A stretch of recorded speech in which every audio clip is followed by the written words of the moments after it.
একবার, দুইবার, তিনবার। জি হ্যাঁ, জিও ট্যাগিং হয়েছে তিনবার।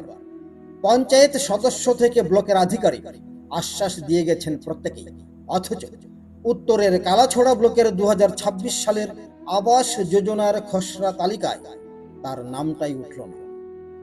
কাগজে কলমে উন্নয়ন এগোলেও ধর্মনগরের উত্তর হুরুয়া গ্রাম পঞ্চায়েতের 5 নম্বর ওয়ার্ডের পরিমল দাসের পরিবারের কাছে বাস্তবটা যেন আজও একটা জীর্ণ কাঁচা ঘর আর আদিম শৌচালয়। ওনার বয়স 55 মাত্র, পেশায় দিন মজুর তিনি। পরিমল বাবুর কাঁধে এখন 7টা পেটের দায়, স্ত্রী, 3 ছেলে, এক পুত্রবধূ আর কোলে ছোট্ট এক নাতনি। বড় ছেলেও বাবার হাত ধরে মাঠে ঘাটে খাটে। দুজনের রোজগারে 7 জনের পেট চালাতেই নাভিশ্বাস ওঠে। নতুন ঘরের ভাবনাটা যেন শুধু বিলাসিতা মাত্র। মেজ ছেলে কাজের খোঁজে দাঁড়ে দাঁড়ে ঘোরে, কিন্তু কাজ জোটে না।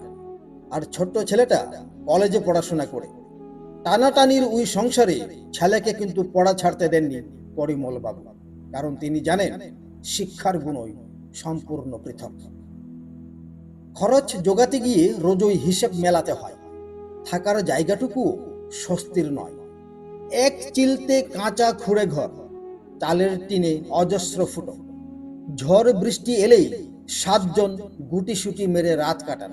কখন যে ছাদ ভেঙে পড়ে সেই ভয়ে। অবাক করার বিষয় হলো, সভ্যতার আধুনিক সময়ে দাঁড়িয়েও পরিবারের মহিলারা ব্যবহার করেন কাঁচা শৌচাগার, স্বাস্থ্য ঝুঁকি আর প্রতিদিনের অস্বস্তি সঙ্গী।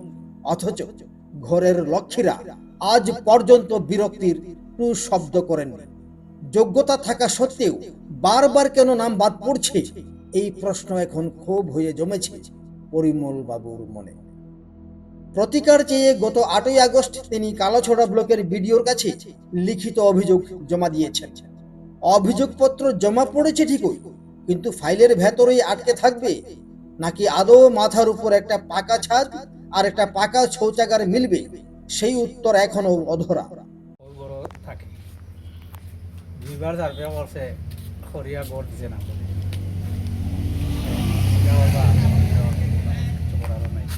পঞ্চায়েত থেকে কি কোনো সাহায্য পেয়েছেন আপনি? না, পঞ্চায়েত থেকে বিজেপি আবার পরে কোনো সাহায্য মিলছে না। রাজ্য সরকার থেকে কোনো কি সাহায্য করেছে এখন? না, কিছু মিলছে না। রেগার কাজও দিছে। রেগার কাজও করে না, আজ পর্যন্ত নাই। করছি, হ্যাঁ, ব্লকে করা হয়েছে, পঞ্চায়েত করা হয়েছে, প্রধানেও সার্ভে করলাম, মেম্বারেও সার্ভে করলাম, হয়েছে না। কি বললো? হ্যাঁ, কি বলেছে ওরা?